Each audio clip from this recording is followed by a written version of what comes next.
Hello everyone, in this video we are going to discuss principal stresses and principal plane. So first we are going to have introduction with principal stresses and principal plane. Then we are going to have a derivation of principal stresses, and at the end we will discuss about the orientation of principal plane.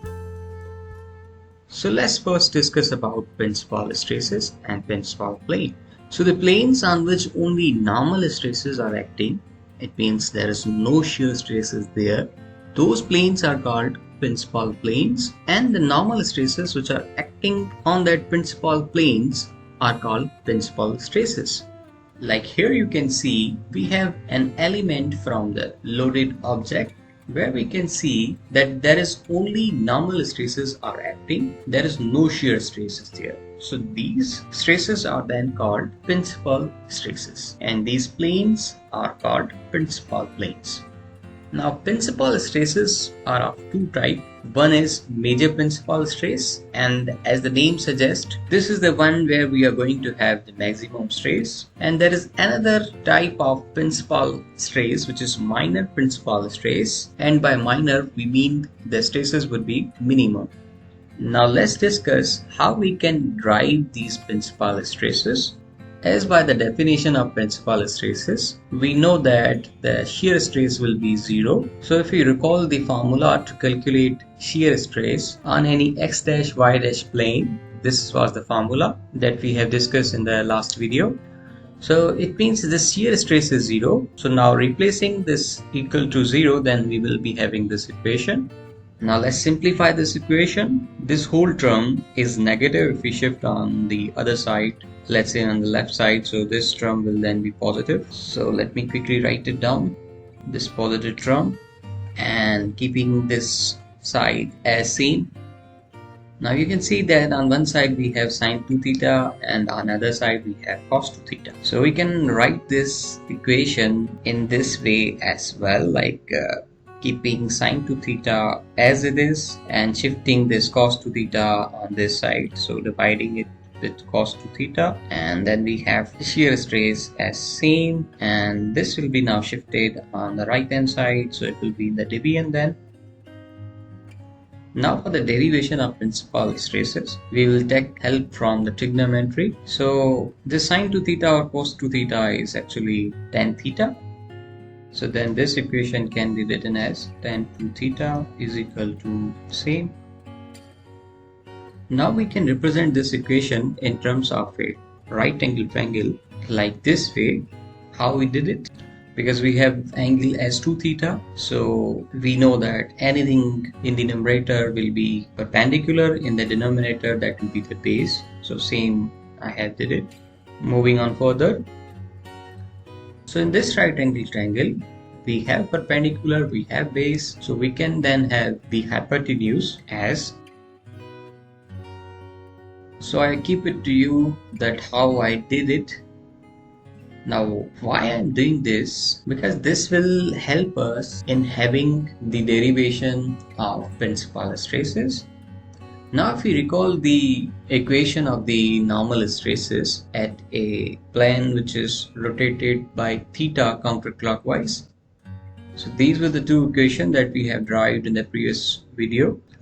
So now if I insert the values of sine 2 theta and cos 2 theta utilizing this right angle triangle, then we are going to have the principal stresses, because this is the right angle triangle that is being taken when shear stress is 0. Then we will be having the value of sine 2 theta and cos 2 theta. So value of sine 2 theta would be perpendicular upon base. Perpendicular in this case is shear stress at xy plane, and hypotenuse is this one. Similarly, cos 2 theta would be equal to base upon hypotenuse. Base is this one and the hypotenuse is same. Now inserting these values of sine 2 theta and cos 2 theta in this equations, we are going to get the normal stresses as principal stresses. So let's first insert in this equation. Now that normal stress will become a principal stress, and let's now represent this principal stress as sigma 1. No change here. This will be kept same. Now instead of cos 2 theta, we have its value from this right angle triangle, and that is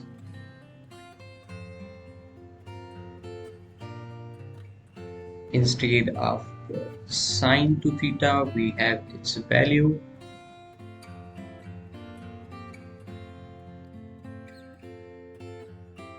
keeping this aside. Right then, we can simplify it further. So then this sigma 1 would be equal to, this will remain same. Now what we are going to do, in both the equation, this hypotenuse value is constant. So let's take this value as common in both these terms.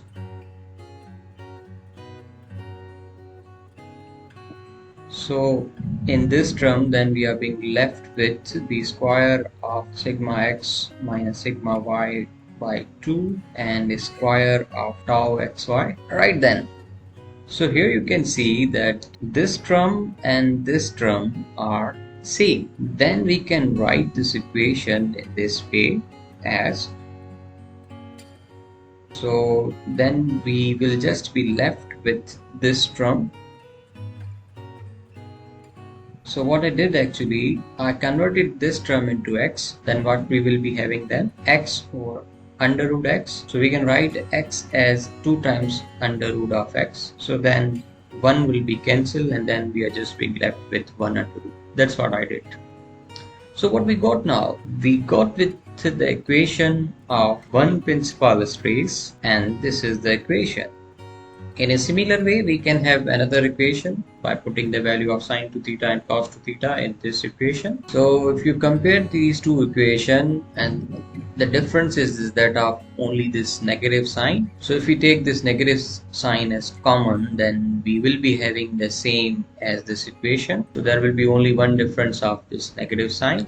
So in a similar way, when you are going to do the calculations for the another principal stress, so you are going to get an equation with negative sign over here. So I'm not going to do the whole calculations again because it will be the same calculations. So in other words, we have now got the one principal stress, which is this one. So repeating the same calculations, you are going to get the another principal stress as, so instead of positive sign, here will be only the negative sign. So I keep it to you how you are going to get this. So by looking at these two equations, we can have an idea. There is a positive sign here, so this will be the one which will have more value as compared to the one which have negative sign. So therefore we can say that this is the major principal stress and this will be the minor principal stress.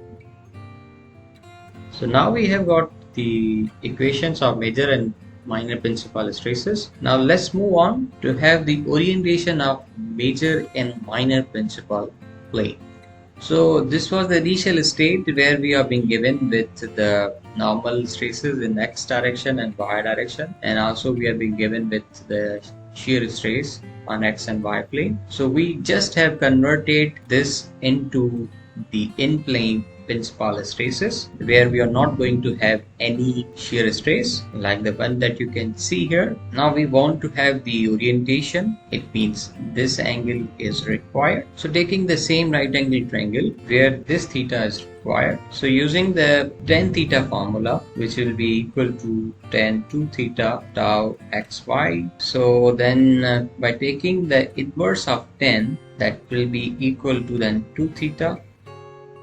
Same this, we are going to get the value of 2 theta, and if we divide with 2, then we are going to get the value of theta, and that theta will be the orientation of one plane, and that may be the major principal stress, and then the minor principal stress will be calculated using this equation where we will just be adding 90 with it. So this is how the orientation of major and minor principal plane is going to be determined. So in this video we have learned about the principal stresses, principal planes, derivation of the major and minor principal stresses, and at the end we have learned about the orientation of major and minor principal planes. So this is all from this video. I believe now you have got the concept how you can determine the major, minor, principal stresses and also their orientation. So this is all from this video. Thank you for watching this video.